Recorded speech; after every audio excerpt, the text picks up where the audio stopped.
Welcome, everyone. We are at this time getting ready to start the member development training. Let's first start with a safety briefing. In case we need to evacuate the building, please go outside and turn left down the hallway and proceed to the outside of the building. Then go to the upper area of the parking lot. So you'll go outside the building, make a left, and go up to the upper area. Make room for emergency responders vehicles. By going up there, we're out of the way. That's a dead-end area. In case of severe weather, or in particular tornadic activity, we will shelter in place under the tables. In case of an active shooter incident, we will secure the doorway, turn out the lights, and quietly shelter in place. In any case, we will follow the direction of the hotel staff if they are available. Thank you. So, let me begin with this. We are now doing a class called Member Development and Training. Member training and member development and retention starts with member training. I have read and seen plenty of member development and retention presentations. In those presentations, and I believe you have too, these programs or presentations focus very heavily on how you feel as a member, why you joined as a member, why you stayed as a member, why you left as a member.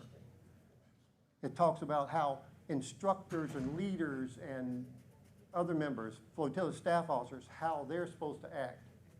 What I want to do today is present something different. I don't want to focus on social psychology. I want to focus on success. I don't want to focus on glass half empty situations.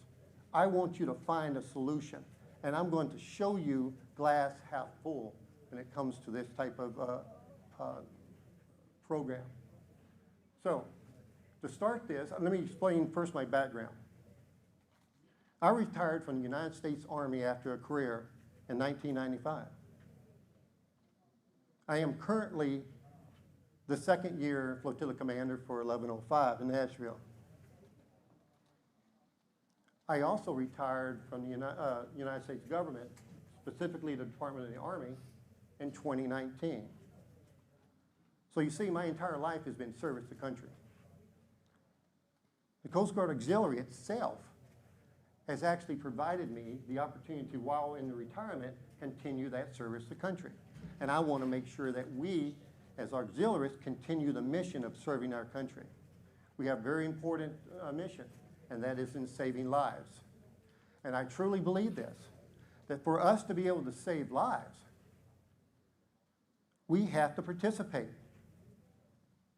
Do you not disagree? Does anyone disagree that you can save lives by not participating? We have to participate. But how do we participate if we don't have a qualification? How do you conduct a vessel safety check if you're not a VE? Where you're doing a one-on-one boating education class right there at the vessel. How do you participate in teaching boating safety classes itself if you're not qualified? How do you participate as a program visitor and providing literature that somebody you don't know is going to come through and pick it up and read it and actually change what happens? There's no one in this room that's a George Bailey. We do not live in a situation where it's a wonderful life, and we get to see how we personally influence everyone that we come in contact with. The things you say and the things you do and the things that you point out and show, that, folks, are going to save lives, and you will never know it. But everything we do starts with member training. Regardless of anything else, it begins with member training. Look, if I have something here I'd like to add to Yes, sir. One gentleman, I can't remember, I think I was in Michigan, and the gentleman stated, he says, I got a phone call. And he said, okay, oh no, what? He says, I got a VE last week from one of your members, and he failed me. And he started to go and say, well, yeah, but before he could do that, the guy said, and because he failed me and he showed me that I didn't have a throwable, I went out and purchased it. The very next day, I used that throwable and saved a man's life. So that's an instance where somebody was informed that their actions did save a life. And I think that's important to let people know. Thank you, Mr. You know, Thomas. I apologize for No, interrupting. I appreciate it. But see, you don't get that very often. We never know, unless that happens, we never know how we save lives. But how can we save lives if we don't train in anything? Isn't that what we're here for?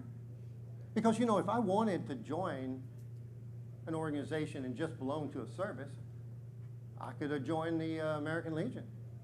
I could have VFW. I could have just done that, right? Stand on a corner once a year with a bucket in my hand, asking for donations. I could have done something like that. I could have attended funerals. But I wanted to be active like you. We want to do something to help save lives. The mission of the Coast Guard Auxiliary. So we run the Recreation Boating Safety Program. Yes, we do it for the Coast Guard Auxiliary because BSX, the Chief of Boating Safety, is the Chief Director of the Coast Guard Auxiliary. That's us. We provide the Coast Guard a great source of training and material and capabilities. We have many years of experience. So, again, it doesn't matter whether it's recreational boating safety. It doesn't matter whether it's response, surface operations, for example, or telecommunications, or aviation. Leadership development. We're working on our current and future leaders, are we not? We're thinking about the future. So if we have nobody training, we have no qualifications. And if we have no one qualified, we're not participating. There's plenty of flotillas out there that's got 3 or 4 or 5 people qualified. Yes, that's it. But I want to show you today how we went from, I'm gonna back up, in 2021 when I came in, we were the best training program in the division. However, I could see that we needed to improve, so we got together and started working on improving our ability. And excuse me while I recover my microphone case. Here we go. So I'm going to go through step by step. Wouldn't you rather know, instead of how you could be doing things psychologically and sociology and leadership and feelings and fellowship and all that, wouldn't you rather just know how to take your flotilla and move it forward? Because we've already done it. Why don't we just show you what we did? So let's begin. Began with the member assessment. If I don't know the problem, how can I fix it, right? So immediately, I started pulling reports and sharing them with our leadership. Patrick Brown, Randy Ventris, and others. And we're sitting there going over the reports. And these are readily available for every one of us. All we have to do is go into the M Directorate, Performance and Management Directorate, and pull the reports, sign in and pull the reports. And with those reports, you can begin getting a good idea where you currently stand. You can assess your problems. You can determine where you stand for core. Now, these are once a month reports. There may be errors, okay? They may not be totally complete, but they will give you an idea where to start. And other reports that are there. Exit, and that's where we began. And this is where we were in 2021, November 2021. We had 23 members, 5 AXs, 1 AP, 17 BQs. Now, when I use 100, 300, 500 series, I'm talking about how your member number begins. I'm a 500 series. I came in when everything was done by computer, okay? Everything. When I left government service, everything was done by computer. So I came right into the system recently. I'm a 500 series. Before me were the people with 300 series numbers, and before them were the numbers that started with the number 1. 100, or usually 11, 12, and so forth, okay? So, we had 16 longer term members, okay? 100 series members is what we had. had 16 of them. We had, obviously we had 300, and we had 4 500s, and I was one of the 500s. Our current status for core training, the basics for everything. And guys, I want to tell you, this is where it bothers me the most. I come into an organization and we only have 15 members who were current in core training. 15, 65% of our membership was core training. I just came out, just a couple years before, I came out of federal service. We did core training, what we do for core training in the auxiliary. We did every year, mandatory. The soldiers at Fort Campbell did the same thing where I worked. They had to do the same thing we complain about not doing every 5 years. We did every year. So this is not difficult to do, and it's been around for many years. So that's what bothered me, was the idea that we could not maintain 100%. We had 8 members who were REYR status in 2021. We had 3 more, according to the report, that were going to become REYR in January 1st. That means we had 11 members that we needed to take care of right away. We had 2 crew, 2 coxswains qualifications, had 4 instructor qualifications, 6 program visitors, and 5 vessel examiners. And that means, folks, that we still had a large number of qualified people within our flotilla. Okay? But there are only 9 of the members in the flotilla that had a qualification. 9 of 23 members had a qualification in order to save lives. Leadership competency certifications, we had 4 members that had completed all the requirements for leadership competency. That includes, and we will talk about in a few minutes, that includes AFLC, Administrative Procedures course, Leadership Level 1, competency exam, and so forth. Effective communications from FEMA, and so forth. So, I'm looking at that. That's where we stood. 3 years later today, that's where we stand. Big difference, isn't it? Big difference.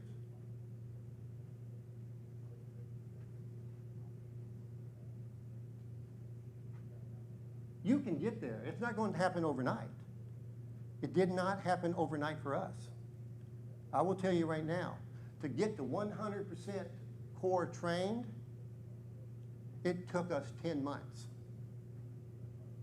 It wasn't until October 2022 before we got 100% of our members core trained, having done their 5-year core training. And of course, every time you get a new member, even if you're at 100%, you drop back, you're no longer 100%. And you now have a member that hasn't completed core training. So what we did was we got there and we maintained it. And look at the leadership competency certifications, 14. We've added that as part of our training.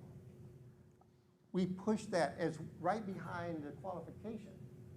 So if you get a qualification to save lives, why not prepare for the future?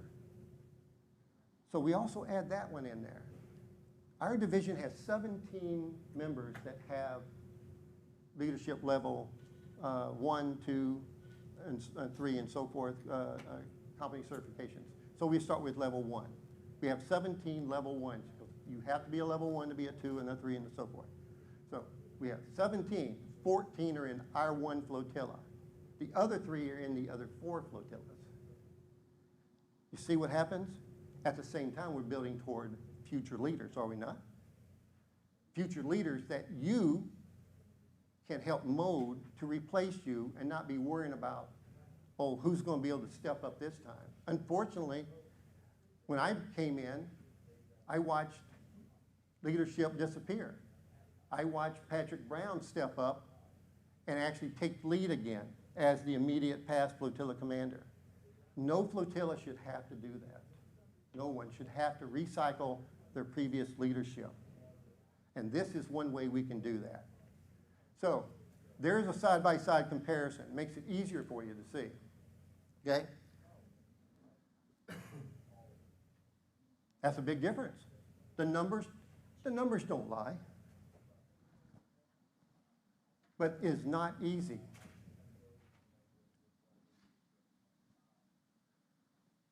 So that's a successful flotilla. Now let me move forward and let's talk about once we got the information, once you've acquired, once you have assessed, now you've got the data, let's analyze the data. Because it's not brain surgery, it's not rocket science, it is something that you can do. You need to find out why you're in that position, what is going on, okay? So, basic question, and I worked Intel. I worked for the 101st G2 as a Department of Army civilian. I was a grade 12 civilian. I got to deploy in the Southwest Asia and Central Asia as an Army civilian. So we were very much into not only collecting intelligence, but now you got the info, you have to analyze it. So let's analyze your member training data. So we have the raw numbers. What do we do?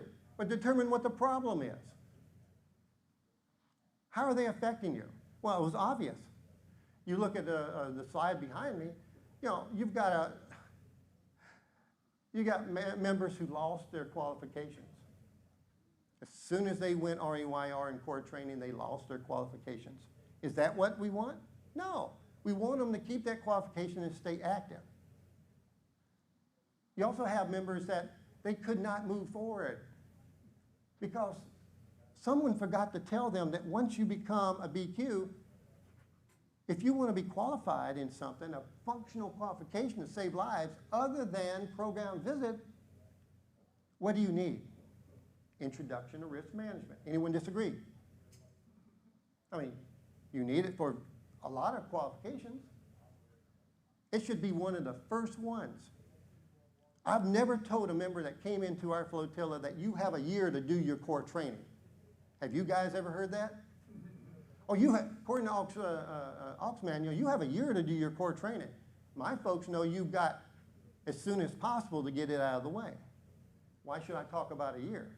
They're not going to take a year, are they? And by the way, once you complete all the core training and the BQC requirements and you're now a BQ, you've done your boating safety class, what are we going to do? We're going to get you to do the introduction to risk management. I've even talked to older members who have been in for many years. And once I got them through their core training, oh, by the way, you need to do your introduction to risk management. Oh, now you got that done, let's get your bloodborne pathogens done. Oh, now you got that done, let's do, you see where I'm going with that? I will tell you right now, if a member doesn't want to do any more training, they'll let you know. But until that point, continue encouraging them to train. Let's move them up and get them a qualification. I recently had a member that got his first qualification after 12 years, just the other week. And I'm so happy because it's been slowly progressing every year until this point. Guys, it's like the lost sheep. Do you praise the fact that you didn't lose your herd, or do you praise the fact that you found that sheep and brought it back to the herd, right? So let's praise our folks for doing the next step up. So we have that that has to be done. And a lot of people, when I mention the policy letter, BSX policy letter 1901, 1902, they look at me like, you know, deer in the headlights. What am I talking about, right? Policy letter 1901 tells you that you have to do introduction to risk management, and it tells you which positions you have to have it for, what qualifications, and for elected positions or appointed positions, you have to have introduction to risk management. It's done online through Moodle. What about the annual risk management and TCT, team coordination training? That policy letter will tell you which qualifications is required to have that annually as well. So that's a great source to help guide your people. Oh, by the way, here's the requirements. You want to advance, let's get it done now before you get to that point where you need it, okay? Same thing with O2. O2 tells you need ICS 100 and 700 for the same reason, to hold office and to qualify in specific qualifications. Knowing the information. And by the way, let me tell you something. Because I'm a former Army drill sergeant, I want to let you know right now, if you get tired and if I start to put you to sleep, please take your time, stand up, stay awake. I did that in the last class. I stood in the back, and I stayed awake through the entire class because I'm not a finance officer, okay? And accounting, I enjoyed accounting in high school, but I hated finance, and I also did dislike economics. Economics could put me asleep. So please, if you start to feel sleepy, stand up. There's no problem there, okay? So moving on. So if we've got the analysis, we know what the problems are, but we got to make a plan. How do you make a plan? Well, we're going to do it right now. We're going to talk about it. We're not going to make a formalized plan. What we're going to do is, in our minds, figure out how we're going to move forward with the data that we've just received and the analysis we conducted. You'll see a lot of things. Let me throw something back at you. When we were looking at our data, we noticed that the newer members were coming in this year, right? And they all had completed their core training. They had their core training done, but they didn't have their BQC. And they've been in 6 months, 8 months, 10 months, even a year or more. And you see that, and you wonder, why didn't they finish it? You know what that's an indicator? Anybody got an idea what that's an indicator of? You didn't encourage them. You didn't encourage them. Plus, you didn't train them to do the courses. Someone, and I've seen it in other flotillas, someone took them and presented them a class. They got the class. They attended the class. And they did what? 6 courses? And they got core training credit? I mean, that's a quick indicator. They did the class. But you know, when you do that, you don't teach them how to do the BQC. The BQC is done through Moodle, through the U.S. Coast Guard Auxiliary Classroom, right? You have to log into it. You've got to find it, the course. You've got to register with it by using the enrollment key. Can you talk your members into doing that? Have you ever done it yourself? I've taken the course several times. I've probably taken it 5 times now. So I'm saying you have to be able to teach your people to get there. Well, what's the best way to get them there? They have to take a 20-question exam after each of the modules right there on the online classroom. Online classroom transfers on Monday over to Aux Data. If you teach them how to go online and do the core training, they will learn how to log in and do the basic qualification course because they have already done it by going in the core training. They pulled the enrollment key, they registered, they took the course, they took the 10-question multiple choice exam, and then they move on to BQC, and all they do is just do basically the same thing they just finished, which was easier, by the way. They know how to pull the certificates, print the certificates up, whole 9 yards. We do it step by step, right? Before we can teach them to run, we teach them to walk. Let's bring them into the system. Let's don't have any shortcuts. Shortcuts doesn't help them. If you want to give a class, give it to the guys that are 5 years who need a 5-year refresher. Go out and set a class up for them. But for the newbies, let's get them through the online training and through the process because everything they need to do now is online. So that's my recommendation. But we go into member planning. So what we had to do when we looked at it, we said, how do we fix our problem? So I'm looking at it, and others are looking at it, we're discussing it. And so we go, okay, you know what we can do? Let's do a monthly training. I thought, that's fantastic. That's fantastic. The immediate past flotilla commander says, let's do third Saturday training. Or second Saturday training. We're doing third Saturday now, but he said, let's do second Saturday training. I said, oh, man, that's great. I love it. So we all got together and we made a schedule. We put a training plan out there so we can have monthly training events. And everybody shows up in the classroom and we present. We provide them food and coffee and snacks, and we go through the training. The instructors are going right there as well, okay? It also, we found out that we needed to initiate communications with our members. Too oftentimes, we just start forgetting those who don't want to show up. We never see them.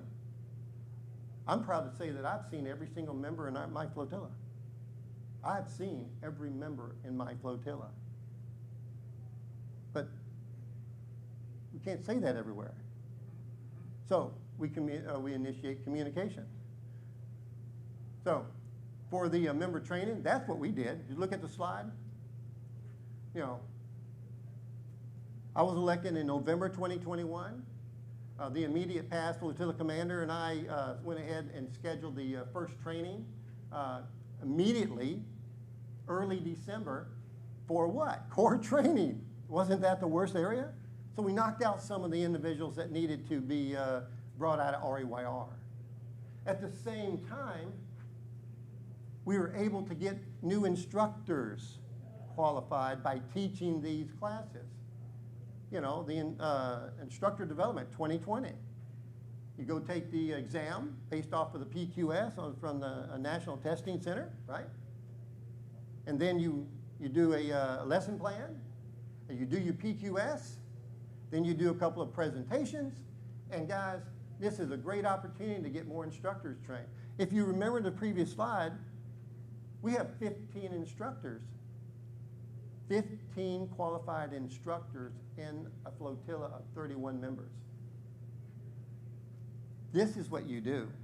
It's not just for your members, but it's also to help train your instructors and help maintain your instructors with their lead and non-lead hours, okay? So those are examples, as you can see in the third paragraph down below. You'll see examples of some of the things we teach. Boating safety. Is the boating safety for the public? No, it's member training. This boating safety is for all those IQs in the other 4 flotillas. You think they don't have IQs in the other flotillas? Of course they do. IQs that have been there for 10 years. So we make boating safety class available for the entire division. Why hold classes that we don't hold for everyone, right? We're one division, one Coast Guard auxiliary. So we build these classes out there. Core training, we do that every year. We're focusing on refreshers, not newbies, but refresher, okay? If they just came in, they should have already done it or be in the process of doing it. And it's only core training, it's not a basic qualification course. Flotilla leadership course. I'm blessed in my flotilla to have Randy Ventures, Commodore Randy Ventures. Randy is a leadership instructor. Every November, Randy teaches now the flotilla leadership course. We can have members like us that go to attend it another time for refresher, learn the material again, refresh ourselves, and also our upcoming leaders, right? Let's get them in there, because how can they be leaders if they don't feel like they know the material? It's difficult if you don't have the leadership, the organizational leadership knowledge. I came out of the government. Before that, out of the Army. That does not prepare me for the Coast Guard Auxiliary, because it's a different organization. I need to know the leadership, the organizational leadership requirements of this organization. So it's important that we get those new members in the course as well. Staff officer training we do normally in January.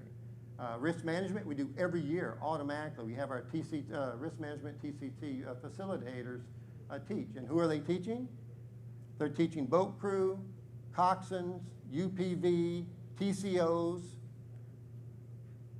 You see where I'm going with that? They're teaching all the people that need the qualification annually, as well as anyone who's going to train for those programs, and get that out of the way. The last thing we want to do is qualify something in a program, and as soon as they get qualified, they go REYR because they didn't complete the annual risk management TCT or the workshops. We want that in advance, okay? So this is what helps us out. When we do the annual workshops, we don't just do the vessel examiner and the instructor workshops. We teach all the workshops, not just the mandatory ones, not just operations, not just communications, but we also teach the optional ones, the program visitor, the diversity and inclusion. If it's a workshop, why not include it? And at the same time, I can get the instructor who is the diversity officer who is an instructor to teach his part. I can get a TCO who is an instructor to teach his communications and so forth. Program visitor, I can get one who's an instructor and teach program visitor. And it counts toward their instructor credit for the year, right? You see what we're doing? We're building hours of training into the program, okay? So we've already planned it out. Now how are we going to do it? First thing I do is I don't take excuses very well. I learned in the Army that the maximum effective range of the M16A1 rifle is 460 meters. I learned that the maximum effective range of the 45 caliber 1911 A1 pistol was 50 yards. I learned in the Army that the maximum effective range of an excuse was 0 meters. I don't like excuses. Let's come up with a plan to move forward. If we have a problem, let's figure it out and find a way to get around it and improve it, okay? So I don't like excuses. So how do we execute the plan, our plan when members do not come to member training? That's a problem. Everybody has that problem. We know that. We provide them, we already know they don't show up for monthly meetings, right? Then we know that when we set the schedule for training, we're not talking about the field of dreams here, build it and they'll come. We have put it out there, but now we got to convince them it's in their best interest and the interest of our team, the flotilla, that they attend to make them better at saving lives. So we contact them. And I will tell you right now, there's been several people where I had to go face to face with to convince to come to training and be involved again. Are you willing to do that? You send the emails out, you send the text out, hey, can you talk? You follow up the text with telephone call. Talk to them. You'd be surprised how many people are just glad to be able to talk to you. They haven't talked to you either. They enjoy it. So you talk to them. And then there's those that I've never seen, and I had to make special opportunity to go see them. I got to visit one of our members who was 90 years old. He was still doing vessel safety checks. I love it. But I had not talked to him. So I go to him, meet up with him, called him up, scheduled an opportunity to go to his house and meet with him and his wife. And what I had was, the man was happy to see me. And after that, he was doing his neighbor's boats. He kept his vessel examiner qualification active. I met a guy that he was going to be at an event that I was planning on being at. And I made sure that I found him and introduced myself, and we had a nice talk. And he started knocking out qualification or question training courses immediately afterwards. Okay? It's easier when they know you. If they've never talked to you or seen you, it makes it difficult to listen to you. You're just a face or a black face. They don't know who you are. Just out there in the void somewhere. So just a voice. So that's what we have to do. We have to go the extra step. Okay? Are you willing to do that? Are your people willing to do that? Can you train your folks to do that? Because this is how you improve. Remembering that they're not members paying dues anymore. They're not ghosts anymore. They're now members who you know that you can talk to and bring back into the fold. Okay? So don't be afraid to try.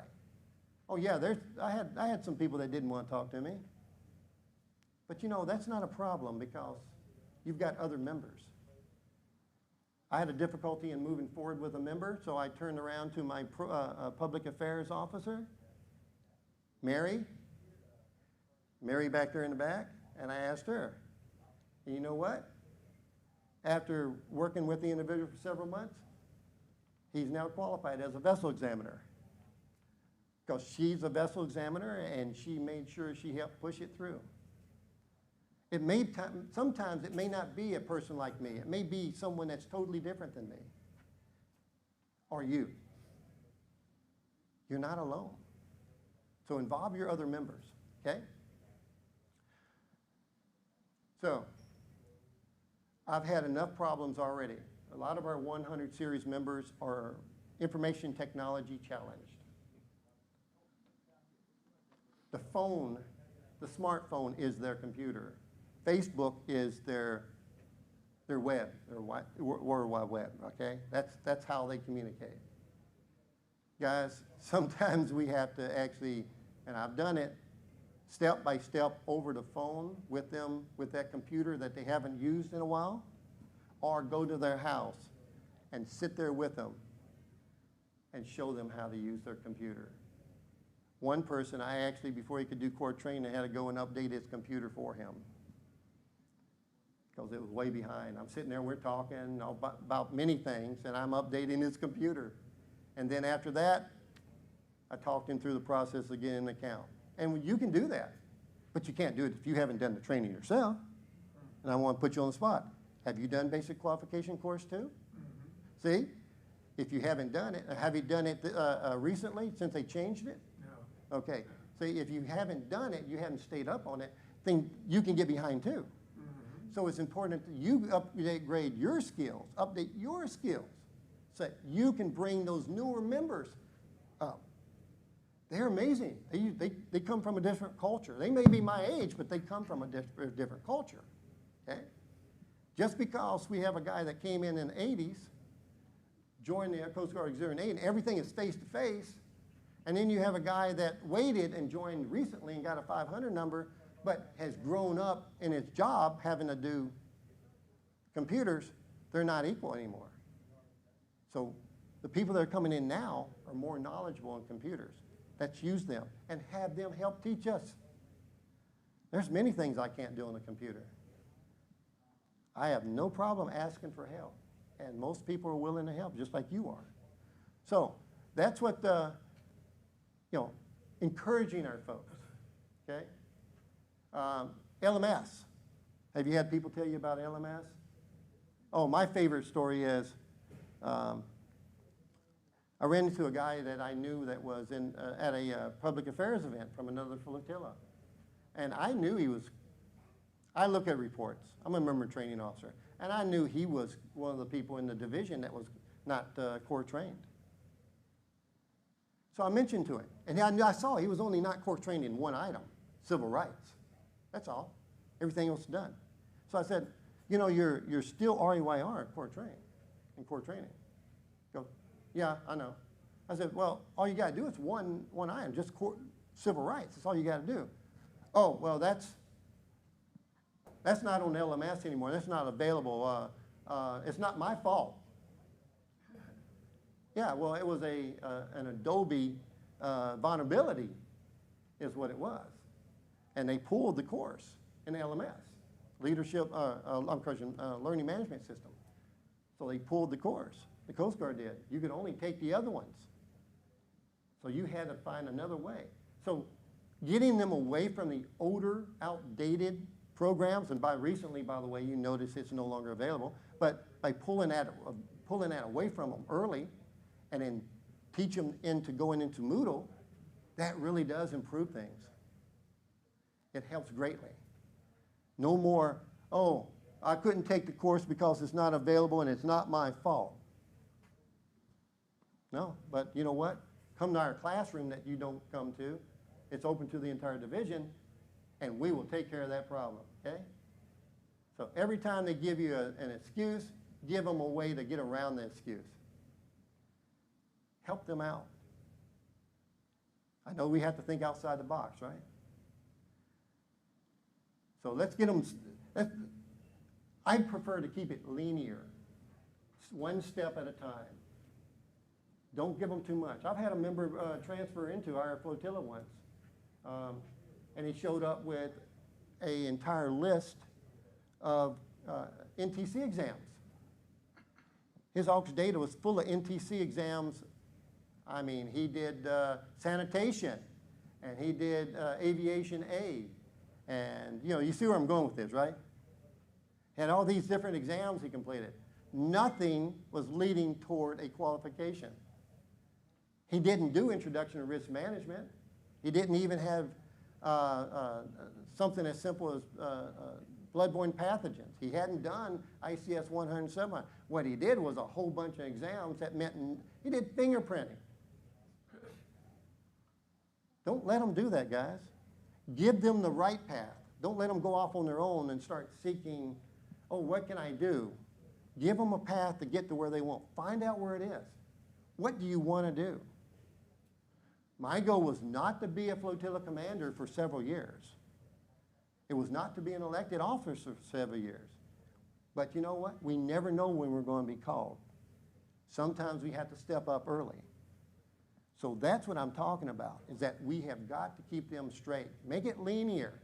Give them a straight line from point A to point Z, and to do an informal individual development plan. Oh, why don't we write it out? Guys, I was federal service. I hated doing an IDP every year. I had to do it. I was forced to do it. I hated doing it. If you have to make these guys write it out, they won't have one for you. Help them build one. Go to them and assist them. What do they want to do this year, next year, and 5 years? Or what they want to do in 5 years, and you can show them how to get there in the next year and next 2 years, okay? Build it. Because if you don't do it, who's going to do it? It's on you, okay? So what do we do about geographically dispersed members? I've got a few of those. So I've got this, I've got a member who recently relocated to Norfolk, Virginia. In Nashville, he was a member of the United States Navy Reserve. He retired Navy Reserve, CPO, OS. Very intelligent individual, had a good job here in the Nashville area.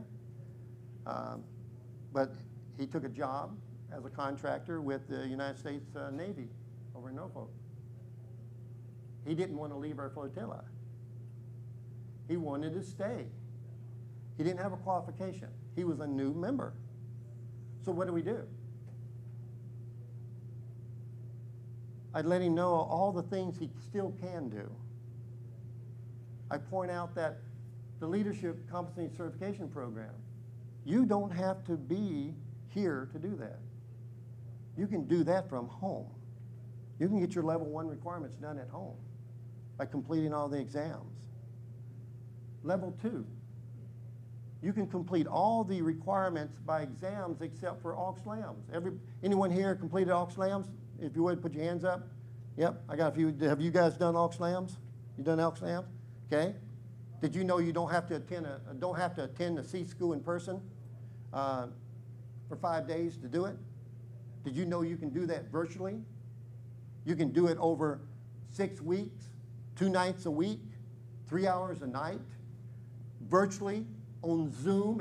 We're not talking about, just going on and taking a test. I'm talking about you're in a classroom on the computer with your video camera. You're seeing all the other members. The instructors are pulling you and other people into a separated classroom so you can cover material that you should have studied by. It's like a college course. I got my bachelor's degree at night after work. It's like a college course. They can do that. He's completed his level 1. And after he completed level 1, he did his AUX-OP. Do you have to go somewhere to complete AUX-OP? Not anymore, not since the pandemic, right? So he completed his AUX-OP requirements. I mean, the guy was Navy. He was an operational specialist. So he completes his AUX-OP. And then he goes ahead, and I sent out to all my folks about the AUX-LAMs, the virtual AUX-LAMs that was coming up, starting on the 3rd of September. Opened up in a month ago, like around the 2nd of August for enrollment. He applied for that, along with 2 other members in my flotilla. So he applies for that, and now he's attending level 2 AUX-LAMs. When he completes that, he'll have his level 2 certification. You know what's good about the level 2 certification and the level 1 now? It now shows up not only in your AUX data as a certification, it shows up on your AUX directory as a certification. I checked as of yesterday, it's now an AUX directory. So now you know exactly who's been doing it. Like Randy Ventures, levels 1 through 5. Okay? Randy's done 5. That's because Randy teaches a level 5 course. He's been at National as a Commodore. The man's moved up, right? Everyone knows him. He's moved up. He's got a world of experience, and he's proven himself. Of course, he's got all 5 levels, but you can't get those levels until you hit each milestone, right? So why not? If they're challenged because they're dispersed, let's keep them training. Let's keep getting those 99 Delta hours for them, training hours. Okay? That's thinking outside the box. Just because I got a member up in Bowling Green, he did the same thing. He doesn't drive all the way down to Nashville. Plus, he works for the Kentucky Emergency Management Agency. He ain't got time.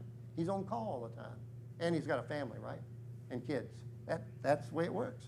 We have lives. So that's what we do. We think outside the box.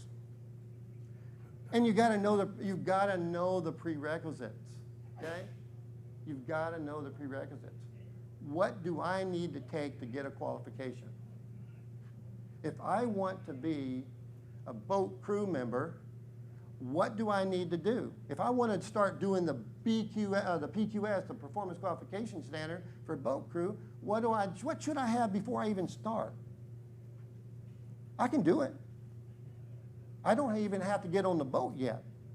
I don't even have to print my qualification standard yet. What should I already have out of the way? The prerequisites. Why then the devil would I want to start a PQS or a qualification and have to go backwards to pick up the prerequisites that I should have done originally and got behind me? And what if I plan on doing it, but I'm not ready to do it yet? Then go ahead and do the prerequisites and get them out of the way. And then the day that you start, that's behind you. Those are examples. You have to be familiar with the training requirements so you can advise your members. Don't give them outdated training requirements. Don't tell them they don't have to do something because you don't know. And don't tell them they have to do something that they don't have to either. Come on, guys. It's common sense. Know the material. Don't give them false information. Don't cause them to no longer trust you because you were wrong and they figured it out.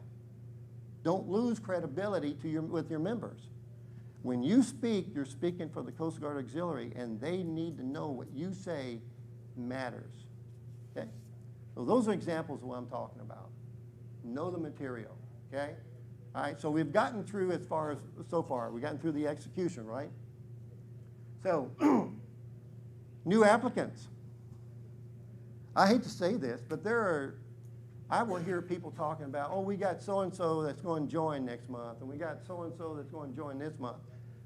I look back over at Randy and I say, well, that's one more person that won't get trained because there's certain flotillas that have no training program. Their FSOMTs do not take the lead. I don't blame the FCs, I really don't.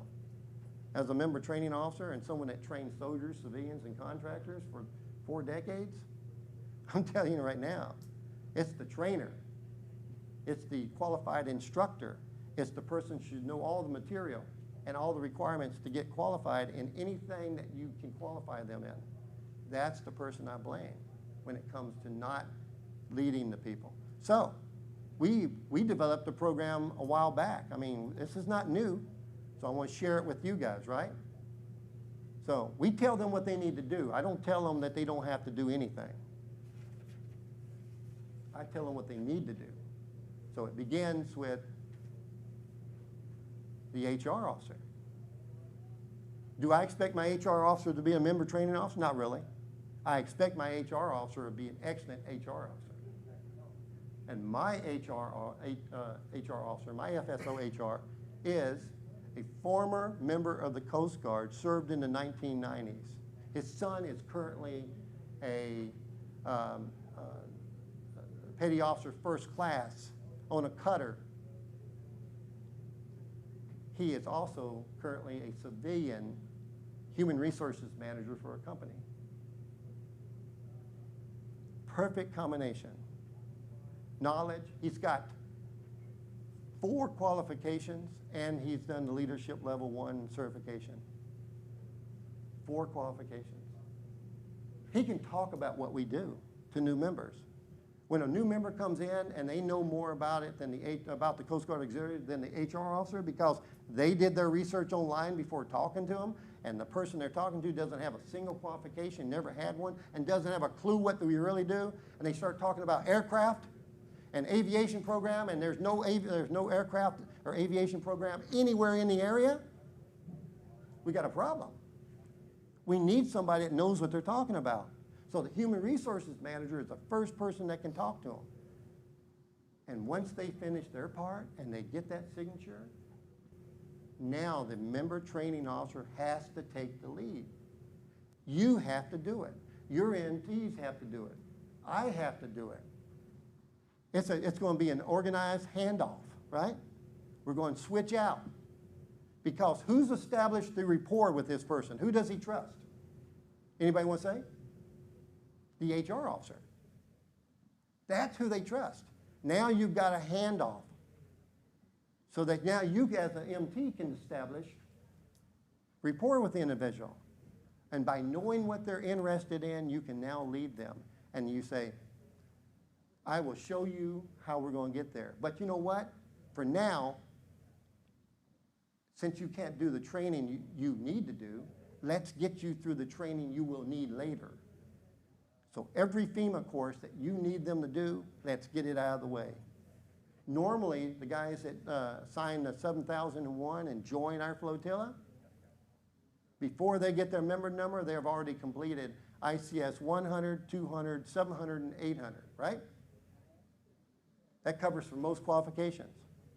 They've already completed IS 240, 241, 242, and 244. That covers the first 3 levels of leadership certification for FEMA required courses. All their leadership courses through FEMA is done. They do the diversity course, IS 20. Why? Because it fits into the, the NACO award every year, right? How many people in your flotilla has completed the diversity course? Why not get that out of the way early, right? What if he's interested in marine safety? IS 5, hazardous materials. Let's get that one out of the way. So you see, there's plenty of training they can do. And at the same time, what am I learning? Can they get online and take the exam? Right, Ramon? Can they even get online? Because if they can't get online, now we got to go back to where we were, right? That's an assessment. So let's bring them back up, help them do that. Make sure that they have a computer, they can do all the requirements. If you can get them online and doing the FEMA courses while they're still applicants waiting for their number to come in, you're going to have no problems when it comes to AUC-CT and BQC and Introduction to Risk Management and so forth. Because you have now proved that they know what they're doing. And they also know to call you if they don't understand or if they need help, right? We can do that, guys. We can do that. We also offer the boating safety course. We can either offer the boating safety course and slide them in while they're waiting for their number into a PE class, or we can bring them into a member training class that we're doing for the entire division. So we're going to get them their state level boating safety course. Of course, it's Boat America with the Tennessee State Supplement and the TWRA proctored exam, right? So we're going to help them out right away. They're going to be able to move forward. So as soon as they complete their BQC and their AUC-CT, they're going to be a BQ and not an IQ. And we're going to move them up.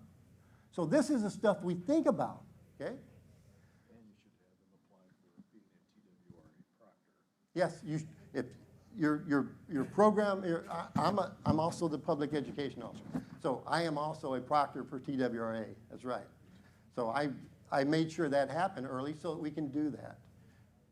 So any questions so far before we start talking about leadership development? Guys, I want to get you out of here as quick as I can with as much knowledge. I want your brain swelling from all the knowledge you learned today and how you can start making plans to start communicating with your folks and getting them trained and helping them get trained, and I also want to get you to lunch. I don't want to hold you late, okay? Okay, so leader development training. This is important because you know what? If we're going to do member training, why don't we also do leader development, right? Leadership development. Okay, so and guys, we're not training. Does he need it today? Does she need it today? No. But you know we're going to need them tomorrow. You know they're going to want to advance and step up later. And this comes from my heart. It's my personal experience. Because when I entered the United States Army, during my 20 years in the Army, I got promoted extremely fast. Extremely fast. And I got promoted and assigned to more responsible positions, higher level positions, before I had the appropriate non-commissioned officers course for that rank. So when I became a sergeant and I was in charge of a squad, I had not attended the primary non-commissioned officers course. If I had, it would have made my job a lot easier. But instead, I had to learn by fire. I'm thrown into the fire, and now I'm having to learn. Same thing happened to me as staff sergeant. Same thing happened to me as a sergeant first class. So every time I ended up going to a school, I had already done the job, I'd already gotten promoted, and now I'm just getting the leadership training that's appropriate for what I should have already had. So when I would end up going to the basic non-commissioned officers course, I ended up as distinguished honor graduate, #1 in the class. How? Because I'd already learned it the hard way. It wasn't easy, and it hurt.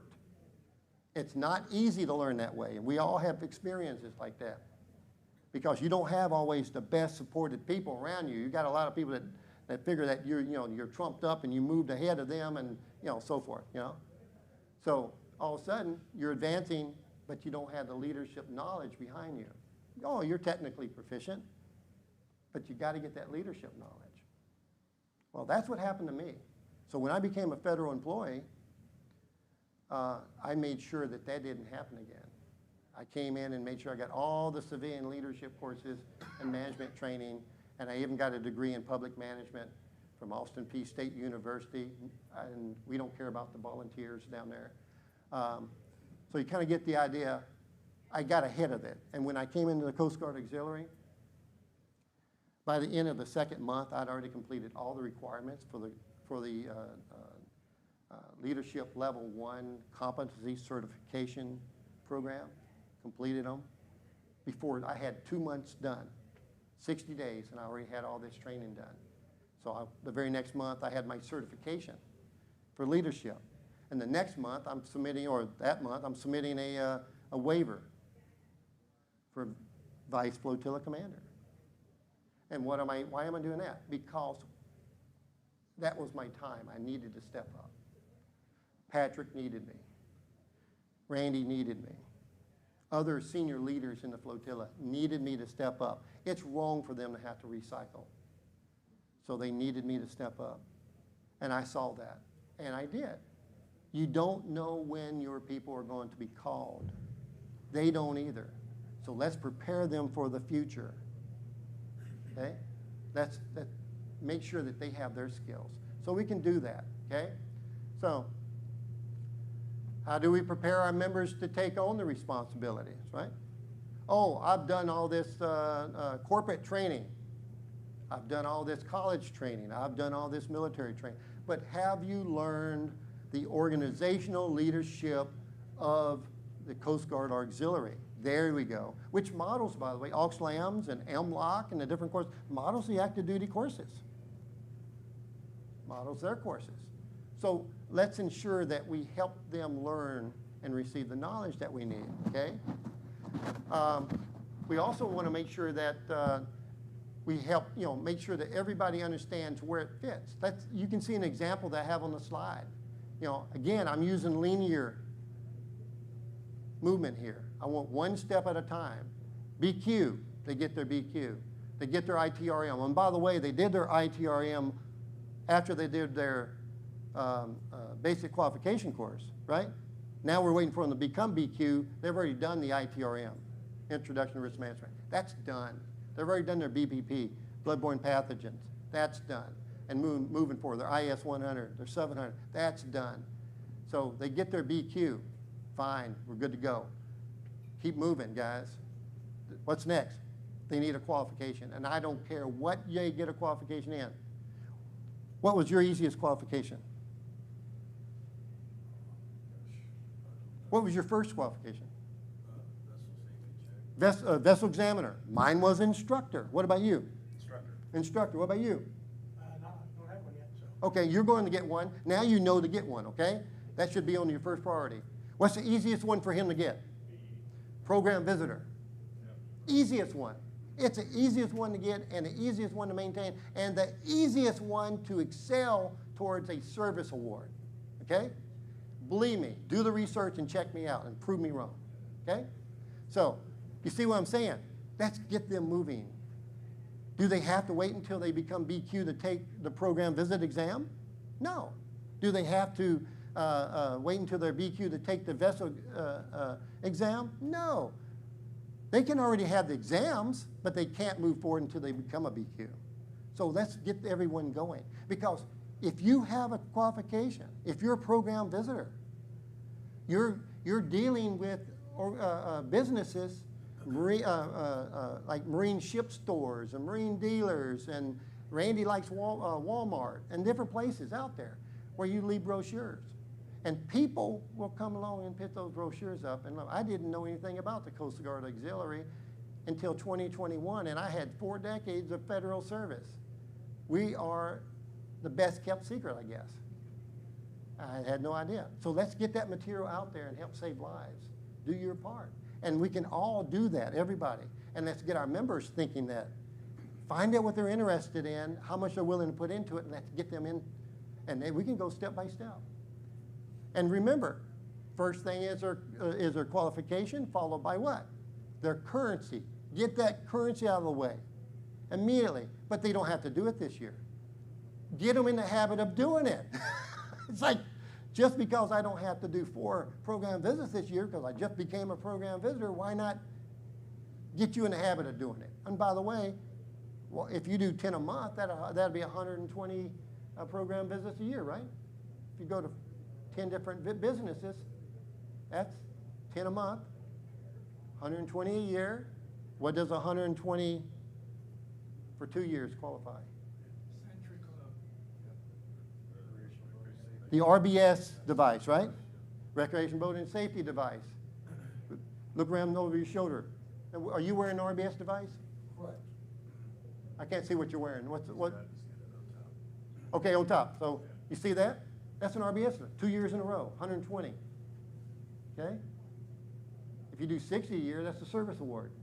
And you think you can't sell that on people that are interested and we don't need them working on just doing minimals. Let's show them how they can expand. Get that service award and get that ribbon. You might get that ribbon 3 or 4 years from now, but get that ribbon, okay? All right? So I'm saying, guys, you've got to know the program. And you help teach them the program. I'm not saying sell it, teach it to them. They don't know. Show them how to get there. Okay? Yes, sir. I think that's a good thing to notice. You see some people with a lot of ribbons and different devices. You can't get it this year. Sometimes it is a 3-year deal, but it is that commitment. And once you start on that path and you follow through, you can qualify for that. Okay. For those who, I'm sorry, I was messing with my speaker. My microphone. For those online, that Ramon Lawrence over in 1104 in Nashville, he just pointed out the fact that members come in, they see a lot of ribbons, and they know, they see a lot of devices, but they don't know. And sometimes, like he said, it may take a couple of years, and they need to know that, but it's doable. I mean, what else are you doing? Ramon, I know for a fact, Ramon took his time, and he's an operational auxiliarist. Wasn't easy to become an AX, an AUX op, but he's done it. I also know that Ramon is a public affairs level 3, specialist level 3. That's not an easy program, but there's people in our flotillas that would love to do that program. And what's a very good qualification to lead toward that? One that would put you in the public. How about program visitor? be a PV, and then work toward a qualification like Ramon here has as a public affairs specialist 3. It's not, you know, it's not impossible. What are we going to do? I've heard people say, oh, it'd take me too many years to do my college. You know what? I didn't say that. Remember, I'm a glass half full guy. While they were talking about it would take me too many years to get my college degree, I was going at night, and over those years that they were talking about would take, I did mine and it was done. So we can procrastinate, or we can help our members move forward. You had a question, sir? Okay. So that's what I'm talking about. And then, of course, we want to get them into leadership qualification, because every leader should have a qualification, right? So every leader should have a qualification, and every member should be trained to be a leader, right? Let's make it for them. If they choose not to be, that's fine. That's their choice. But it should not be because we fail to teach them what's available. I had to learn a lot on my own, but I was a federal employee before, so I know how to research my own. Not everybody can do that, so help teach them, okay? All right, next slide. So there's requirements for level 1. This is the simplest. We were talking about these earlier. So that's your requirements. Now, you get a guy that says, well, I've got all those, but I don't have the BQC. I'm grandfathered. Why should I do BQC? Anybody would like to tell me why you should do BQC? Teach BQC. Say what? So you can teach BQC. So, well, how do you, that's a good point. So you said you can teach BQC. I know what you meant. What you mean is, how can you help someone do BQC if you yourself have never done it? How do you explain to somebody what it's about if you have never done it? You've got to experience it yourself as a leader. As a platoon sergeant, I once had a squad leader tell me he was going to have a specialist teach 50 caliber machine gun during sergeant's time. Sergeant's time is when sergeants teach their soldiers. But he was going to have them teach them during sergeant's time. And I said, why? Why aren't you teaching? Well, I don't know the 50 caliber machine gun. He does. And I went, wrong answer. Go to the arms room, bring the 50 caliber back to my office here with the tripod and the T&E mechanism. And don't forget the timing gauges. Ask for those too. And I will teach you, Sergeant, how to teach your people. Until he had his hands on the 50 caliber machine gun, he didn't know how to teach his own people. So you need to have BQC so you can explain to them how it's done. You experience it. A good leader leads by example. And if you ever take an MLOC, the auxiliary mid-level officer course, you'll know that the first thing they teach you is called model the way. Model the way is nothing more than lead by example, okay? So that's what you want to do. This is found under the T director, the training director website. On the left-hand side, leader development, and you can see all the requirements, okay? It's not a secret. We don't hide stuff from people. We help them. We give them knowledge and help them make a plan, okay?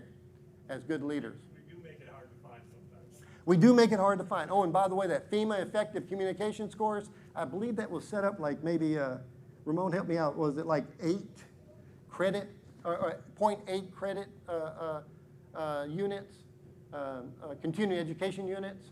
I think it was like 8 hours. Mary, was that an 8-hour? I believe it was. It was listed as an 8-hour course. Guys, I'm going to tell you right now, for us, that's not an 8-hour course. Have we not done effective communications in our life in different positions we've held? You'd be surprised how much of what you already know is already in that course. I blew right through it. That was easier than ICS 100. That was new material. Effective communications was simple. So don't let the continuing education unit scare you off from taking something, okay? Which one, just a real quick question on FEMA effective communications, which one of the series should you take? I'm sorry. 242 is a series you were saying has. No, series. Way the Coast Guard puts things down is they use the term series to let you know it's whatever letter is current for that. So if you say 240, IS 242 series, it might have been A back in a day, it might be B today, and later on it may be C version. So it's whatever the 242 happens to be today is what you would take today. And after that you've taken it today, you don't have to take it again even when it changes, the series number or the letter, okay? And again, the Coast Guard Auxiliary likes doing that. The United States Coast Guard likes doing that, you know? Commandant instructions, and I'm just throwing this out there, but it's knowledge. I'm giving you knowledge so you can help train your people. A Commandant instruction will have, it will say a number and it will say series because it's whatever the current number is at the end. It may be 16 Echo or it was 16 Delta. So it's whatever the current is. They're just letting you know that. Okay, any other questions on this?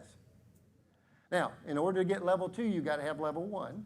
You got to complete some online courses, and then you have to complete the aux lambs course. If you're doing level 3, you've got to have level 1, you got to have a level 2, you got to complete some online courses, and then you got to complete the MLOC course, okay? Who's eligible to attend the MLOC under Priority 1? Second year flotilla commanders. Priority 2, flotilla commanders. Who's it for? Division commanders and vice division commanders. You see how we're doing it? We take educational, leadership education to prepare for the next level up. Okay? That's what we do.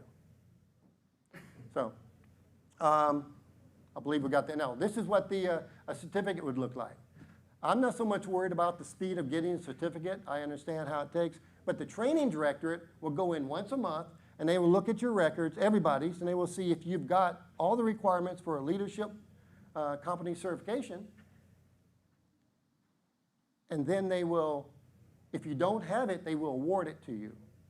Now, I've been in communications. It was funny. The other day, I contacted, toward the end of the month, I contacted the T directorate, the lady up there that does the administrative qualifications and so forth. I contacted her, and I said, oh, by the way, I have a person that just finished level 1. I was just curious when you're going to pull the material. Well, she came back and she said, and next day I'm looking at the aux data. My guy had the certification. I sent her an email. I said, thank you very much. Bless you for what you've done. She said, no, we were already doing it, and it was completed before I got your email. It's like, you know, so they're doing it. They're doing it. We don't have to ask them to do it. They're actually getting out there and taking care of our folks and their leadership certifications. But the main thing is getting it in aux data. That's where it matters. Is it in aux data? Okay? There's the different levels. Those are the courses you have to take if you want to move up in those positions. Okay? So we're talking about, for those who can't see it, but this is aux lambs, Auxiliary Leadership Management School is right here. This is for elected and appointed leaders at all levels and aspiring leaders. Okay? Aspiring leaders. You may have difficulties getting into a C school that's being held. I've seen people register and C schools get canceled and so forth. But you know, there's always the virtual way of going into the course. I did mine virtually. Didn't have a problem. Done college, been there, done that, 6 weeks, 2 nights a week, 3 hours a night, no problem, okay? And lots of homework. The auxiliary mid-level course, okay? It's for current division commanders, vice commanders, DSOs, branch chiefs, current FCs, flotilla commanders with aux lambs, okay? And you know what they're looking for? They're actually looking, I'm telling you, for priority purposes, they're looking to see if you've already completed your leadership competency certifications, because that says you've got all of them. Now, we don't have to worry about the others because they're so much higher. You can always look at this on the training website, the T-Directorate website. But what I do want to tell you how things have changed, because when I was in the Army, and the way the military used to be, all throughout all the branches, when it was time for you to attend a course to move up, to advance, whether it was non-commissioned officer or officer course, you went to the school. Anybody disagree? Anybody that was in the military disagree with me? Nope. Because you went to the school if you're going to move up. Things have changed. I will tell you right now, they have phase 1 and phase 2. Phase 1 is you will now do the online prerequisites before you get orders to attend the school. You're not going to the school if you haven't done the online prerequisite. What does that sound like? You see that? You think you wonder where this came from? They made that, they created this out of a void? No, brothers, sisters, this is not from just someone came up with an idea one day. Because the military now requires you to do your online requirements before you attend the course. So that's what we're doing. Question on Yes, sir. Previous, we were talking about level 1 test. What does that involve? That is on the NTC website. And that, oh, by the way, let's talk about these. Core training is located on the Coast Guard, U.S. Coast Guard Auxiliary website. I mean, our classroom, right? A lot of people know it's Moodle, okay? The Moodle site. So that's located there. Basic qualification course is located in Moodle. Those transfer right over, when you complete them, transfer right over to aux data. Leadership competency exam, the training is on Moodle. The testing is on the National Testing Center. So your people should know that. Completing the training does not get you the test. Yes, sir. So the training at 13:20 today, I'm actually I'll be going through all the leadership competencies. Oh, perfect, perfect. Showing everything, where they go to, and all the screening. Oh, thank you, brother. Okay, so I'll leave that for you, okay? But hey, I'm glad that you're here, okay? So for those who are just listening online, I was just told by the instructor who's following me, not so far in the future, right after lunch when heads are dropping on their table and because they've already got their bellies full of food, he's going to be covering the same material in detail about the leadership competencies, and I really appreciate that. I just don't know if you're going to be as animated as I am, but I really appreciate that. I'll be here to watch too. I'm pretty low key. So Oh, okay. Okay, he said he's low key. He's pretty low key. I've seen people in comas more excited than I am. Okay. He said he's seen people in comas more excited than he is. All right. Well, we'll see this afternoon, right, folks? So, again, that training is online, but the test is in a different location. National Testing Center requires the same login. Administrative Procedures course, training is on Moodle. The exam is over on the National Testing Center. And you can also do the online flotilla leadership course and so forth. Okay? So we got all that. He's going to go in detail on that later. Hey, so let's hold those. Let's move on. I don't want to keep anybody from lunch. Okay, so this is what we do. I explained to you what the military is doing. You can see how it moved over into our area now. We have online and we have resident type components as well. Okay, so leadership successes. These are some of the things I wanted to point out about Flotilla 1105. 3 years of doing this, guys.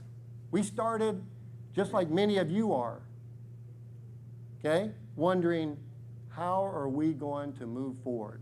And this is what we did. Now, so Flotilla 1105 continues to promote, plan, and implement the top member training program in District 8. I'm telling you right now, we have the top member training program in this district, okay? We focus on everything, advising and assisting and mentoring our members. We work through it with them. It's not them alone, and it's not us sitting back, I wish my people would do something, okay? We try to bring them into it. As long as they stay qualified, as long as they stay core trained, they're not hurting us, okay? So help them get to that point and remind them that they are members of a team. So that is one of our areas. As you can see, again, those are the areas in which we like to mentor our members on. We like to get them brought up into it. Those are the areas that we want. And we want them so that they can save lives, either directly through what? Surface operations? Is that not a direct way to save lives? Even when you're going down the river in a marked Coast Guard auxiliary facility, everyone with their uniforms and their equipment, because I'm a boat crew member. You're going down the river and you see people change the way they were acting before you showed up. Okay? They change, just like a police car going down the street, not running radar, but all of a sudden everybody's running, slowing down to the speed limit. They're not doing radar. So when we're out on there, that's saving lives directly. Okay? We're directly at that point there, as well as we're there to help them. We have actually had to stop people, you know, and educate them, right? Educate them on not to ride on the gunnel or the transom or the top of the pontoon boat while underway. Things like that, okay? So we educate them, okay? We're not the police. We're out there to save lives. So we educate them. And we took money away from TWRA in Tennessee because they didn't get to have the opportunity to write them a ticket for doing what we just saved them from doing, okay? So we're out there doing it directly. Recreational boating safety, program visitor, vessel examiners, instructors. Are we not saving lives indirectly? Okay, so those are the many things that we have that we can do. Just want to make sure that we have everything covered. All right, so, and those are my expectations. I've put these out to make sure that everybody understands where I'm coming from. I want them to understand. Now, you go, well, you can't require them to do that. You know what? I can expect them to do it. I can encourage them to do it. I can explain them to do it. You know, I can help them do it. I can't make them do it, but I'm not going to use a cop-out, because there's a cop-out out there, right? Everybody heard it? You can't make an auxiliarist do anything but quit. Isn't that what we have heard? We've heard people talk like that in the past. How does it make you feel? How does it make you feel when you hear something like that? You can't make an auxiliarist do anything but quit. You know what it makes me feel? It makes me feel like that's a cop-out by a person who doesn't want to actually be a leader. You don't want to do the work to have to convince him to do it. I want to accept it. Remember I said no excuses? I want to accept it. Have I done everything I can do? And if I can't do it, have I encouraged someone else to help me step in there, maybe give a different point of view, a different voice? Maybe it needs to be like Mary stepped in for me and to talk to someone. And she was able to convince him. And she took him out and got him qualified. Okay? And next, she's only taking him out and get his currency. So I just want everybody to understand we have to go through everything. We do not allow that to happen. And we encourage that everybody, we expect them as a leader, we encourage them as members to get a qualification and train someone else. I got mine, go get yours, doesn't work. That's a terrible the way to be. And I've seen people like that. Oh, I got my qualifications, you go get your own. How about you mentor me? Too much work. I've made it my point that every qualification, I don't have an arm-long qualification. I don't have a bunch of qualifications. But the ones I've got, I excel in. And I train other members in. I don't need a bunch. I just need to be proficient in the ones I do have. If you only have one, you know what your responsibility should be? Tell me. Teach somebody else that. Teach somebody else that one. Remember the original Fahrenheit 451 movie? I didn't see that. No, okay. So the guys are walking around memorizing these books. They're teaching each other. They're reading off the books because books were illegal. So they're memorizing the books. And they're teaching someone else the same book, word for word. Kind of like we did in drill sergeant school. Talking to trees, okay? So that's what I expect. I expect our members to excel as far as they can. And of course, everybody's different. But it's not going to be because you and I didn't train them. We're going to do that. And we have to train our own staff folks. And if we have weak staff people, think about whether you even need that position filled. Right? You have a member training, let me ask you this. Do you guys, I'm going to ask you because you've been around for quite a while. Have you, sir, do you have a Marine Safety Officer in your flotilla? An FSOMS? Not in the flotilla division we do. But you don't, do you have one in yours? Is your Marine Safety Officer qualified in a Marine Safety qualification? Yes. Okay? Have you known people that didn't have qualifications that held that position? He's the first. Okay, I commend you for that, for having a member who is qualified in it. And what you will see is commanders will fill positions with unqualified people. Guys, this is not the field of dreams. I've learned the hard way in my first year. You put a guy in a position that doesn't have the qualification and you expect them to get the qualification, doesn't always work. I've seen it and it doesn't work. And now, to this day, I will share something with you. In my flotilla in 1105, every single FSO has a qualification. And every I don't care, administrative as well. Every one of them's got a qualification. And every program FSO, VE, PV, PE, MT, CM, NS has the appropriate qualification for that position, because I expect them to not only have the qualification, but to manage that program to success and train other people in that program. You see the situation? Expectations. So I got to a point where I started holding back positions and not filling them if they weren't qualified. I don't have an MS right now. The only MS I've got is out of state. He's working a job. He's geographically displaced at this time. Okay, he's not. And because of that, I will not assign my only MS person as an MS officer if I have no program, no one running the program. So that's what I'm talking about. That's member training.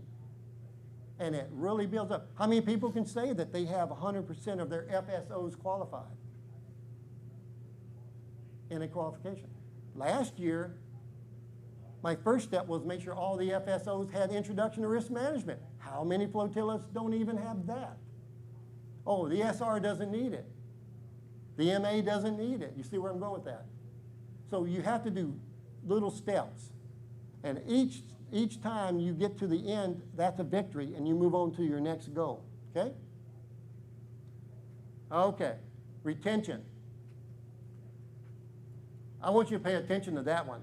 Our members want to belong to an active and successful flotilla. We're almost done, guys. This is the good news. Even bench warmers would rather be on a winning team. Oh, I'm on the team in the Super Bowl. Oh, but I'm not on the offense or defense.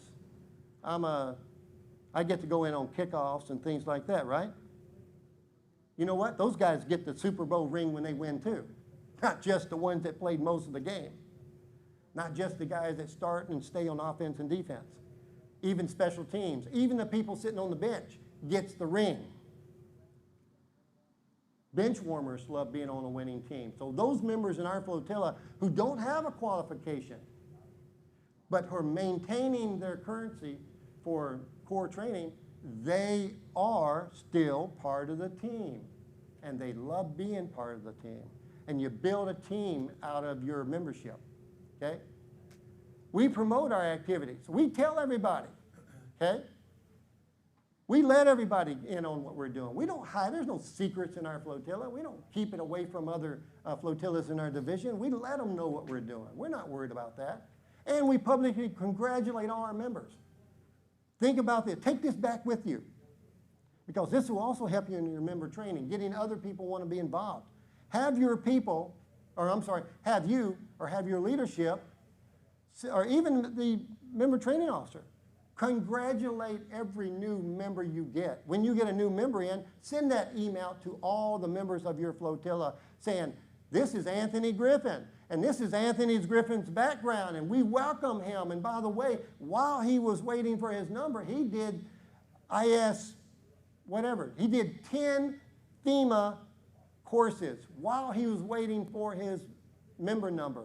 And he's, by the way, he's done this in his career, he's qualified in that, he's a CPR, he's CPR qualified, blah, blah, blah. And introduce that new member to the entire flotilla. And congratulate him for being there. And then congratulate that same member for becoming a BQ, a status change. Congratulations to our newest BQ. Send out an email congratulating to everybody. Congratulations to our newest aux op. Congratulations to our newest level 1 leadership completion. See where I'm going with that? And in those emails, you describe the difficulty that the person went through to get that status change or qualification or whatever. Tell them the program, because what you're doing is you're advertising that program to everybody in the flotilla. They're going like, you know what, I could do that. I got 3 of the 5 requirements. Why don't I do that? And expect a phone call. Because at the bottom you say, if anybody's interested in the program, contact me. And it works. It works. It works. It doesn't change overnight. 10 months to be core trained, to get 100% core trained. The next year to get all my FSOs, Introduction to Risk Management. The next year to make sure that all my FSOs had qualifications. You see, it doesn't take that. It takes a while. 71% of the membership has at least 1 qualification. Who can say that? But we didn't start there. It takes time. You build a plan, you assess, you analyze, you plan, you execute. You will be there in no time at all. Okay? So we lead them to success by rewarding them in front of their peers. Every certificate that I get from hire that's year late or whenever, I make sure that they get it in public in front of their peers. If they receive and by the way, what we've started doing is this year for the first time, because not everybody can reach the service award level. And when I say service award level, I'm talking 30 lead instructor hours, 60 vessel examinations or program visits combined, either or combined, 60 operational hours, underway hours on the water. Not everyone can meet that. So what we've started this year is that we have now made it where if you get half of that, if you get 15 instructor hours, 30 VEs, 30 PVs, 30 hours on the water underway, even as a trainee, by the way, because we feel like if you did that as a trainee, you still deserve something. We're going to give you a certificate from the flotilla recognizing you. Why? Because it's not minimal. It's not minimal annual currency. It's not 2 instructor hours or 4 PVs or 5 VEs. You see where I'm going? It's not 12 operational hours. Yes, Mary? I just want to add something to it. This is something new that we started for our vessel examiners, or people that are interested in like program visits or vessel examiners. I've had the pleasure in the last, since like 24th and on the 31st of August, inviting new members, potential members out to, with us on walking the docks or a ramp day or whatever, to observe what it's all about. Let them come out with you. Let them see what it's all about. Let them see how you're doing a vessel exam. Let them see how you're putting up a display for a program visit. And I'll tell you, I had great success with both of them. Both of them.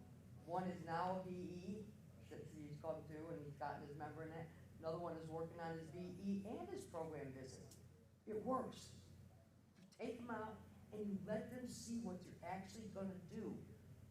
If they say they want to be on boat crew, I tell them, you know, they come in and I greet them or whatever, and I'm waiting for the HR rep to come in.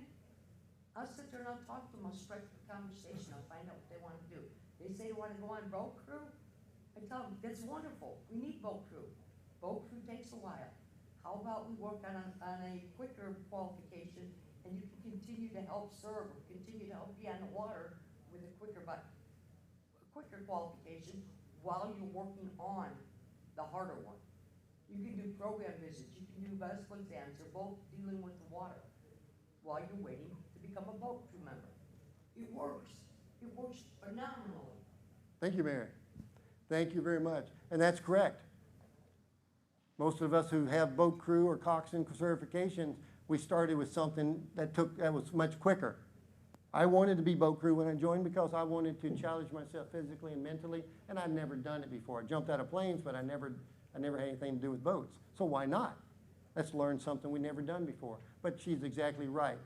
Get them involved early, okay? So we promote our successful missions. We tell everybody how well we did. We tell them what we did when we were out on the water. We tell them what we did at vessel examination stations and visits at docks and so forth. We share that information with them so they all feel like they're part of a team that's succeeding and they may want to do the same thing, okay? So it helps out. And then we continue to contact our ghost members because everybody's got a ghost member. And we continue to contact them and maintain good relations because, guys, they're not lost. They just haven't had the right leadership yet, that's all. So let's bring them back to the fold. Let's be good shepherds. Let's bring them back, okay? And sometimes they just want to talk, and other times they want to talk to somebody besides you because you two didn't have a good relationship previously, so maybe it's just a different technique, right? So, last slide I'm going to talk about is right here. 5 practices of exemplary leadership, and this is going to be a no-brainer, okay? Because we can make things happen in organizations, okay? But we've got to know what we're doing. We've got to spread out. We've got to include our folks. So we begin by modeling the way. Model the way. In the Army, it was lead by example. Nobody follows a person who's not willing to step out there. If you're not willing to get a qualification, why should I follow you? What are you going to do for me? Okay? If you're not willing to come to meetings, and I've seen it, I've seen leaders that don't show up for their own meetings. How would you like to be in a division and you have a division commander that only shows up 4 times out of the 8 times that they have had meetings for the year? Is that leading by example? Would you do that? What about flotilla commanders? What about vessel examiners? Okay. So you have to do that. So next, inspire shared vision. Do you have a vision? My vision was easy. I wanted to have the best trained flotilla in the division, in the district. I want our people qualified and trained. But it started off with, I want my people all Corps trained. I want my people, because I say my people, but you know what? It's because we're brothers and sisters. We're each other. I feel ownership of them and they feel ownership of me. So I am their flotilla commander today. I won't be tomorrow, as an example. Things change. But we're all family. We're all together. We're the same team. So we work together. Challenge the process. Things may not work the way you want it to work. You've got to really dig into it. There's always going to be that one person that's been around forever who will come up with reasons why you can't do something. And he will quote things out of Auck's manual because he learned to do that in church, right? He learned to take parts of the scripture and use them as well. Well, don't let people do that to you, okay? Don't let them be the naysayers. They're going to be there. You can't do a thing about people who have a glass half empty attitude. They're there. You can't stop them. But you know what? You don't have to let them affect you. So for everybody that has an objection, ask them how to give me a solution. Give me a solution. Let's do it. Don't give me just, we can't do something. Tell me how we can. Because I'm going to tell you right now, as a member of the Army,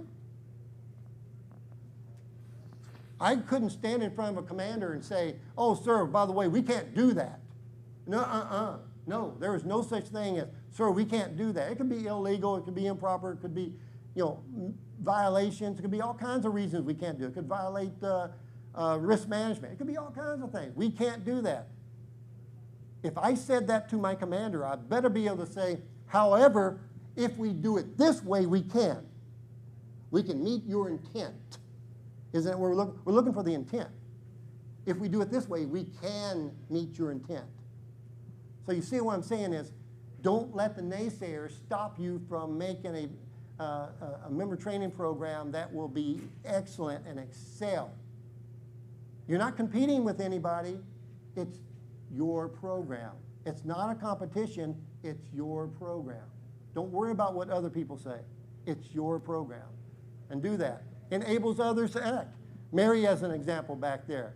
I told her husband, made him the FSO VE, and I told him to run with the program.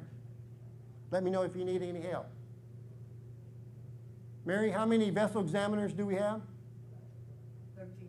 13 vessel examiners in our flotilla. Guys, that's a lot of vessel examiners. So, again, run with the program.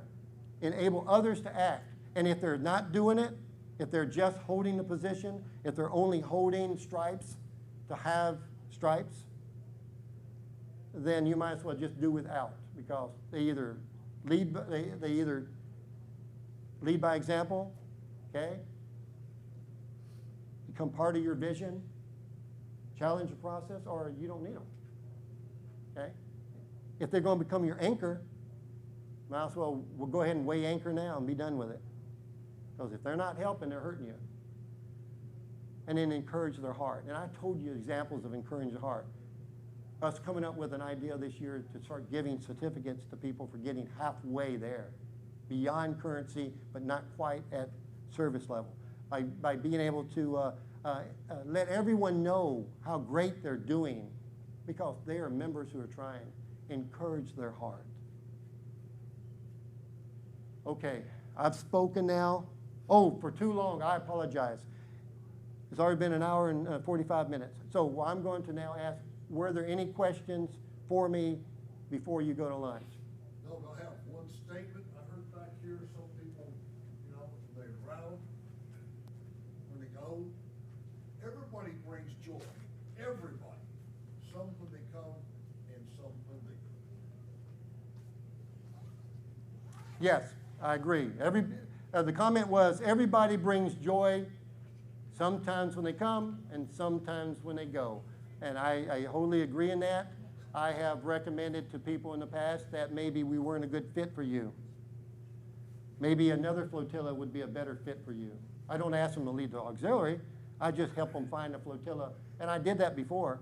I've helped an individual find a flotilla where he could be happy with not being core trained, because they didn't care. They didn't mind making FSOs who were REYR core trained, and he would fit very good in there, and I helped him make that happen. So sometimes we have to help the individuals leave. We have to help them transfer. We have to convince them to, the best thing for them would be to retire and still be a member and come by every now and then. Come to our meetings, wear their uniform, and don't have to do anything, but they also don't hurt us anymore, okay, because they don't want to train. They don't want to do anything. So it's leadership. You have to encourage your members to do the right thing and help save lives, okay? No questions? Yes, sir. So I like the approach from the member trainings, you know, walking each of the new members through. They can't hear you on the, let me get closer, because the video, the people in the video can't hear you. So with your guys' viewpoint was the member training officer basically walks them through. With ours, we're a little bit different. We have 5 different people that are mentors, and we assign them to their mentors, and the mentor walks them down that path, meets with them, and makes sure that once they figure out what their vision is with the auxiliary, then we take them through everything. Okay, I got you. And everybody heard that? That was about the mentor. They don't use the member training officer as the lead. They use the mentor as the lead. The only problem I've ever had with the mentor is was the last time I assigned a person as a mentor and he did nothing. Okay? I would prefer to make sure that they're taken care of. So if there's nothing else, guys, I would like for everyone to enjoy your lunch, okay? Thank you.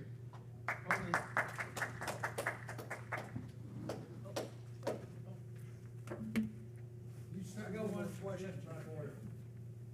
I'm sorry? You had one more question. Oh, I'm sorry. Well, the class is over. He can come up and ask me. When you come, what, just member who's never been moving, the first place you wanna take them is introduction to risk management. There's two things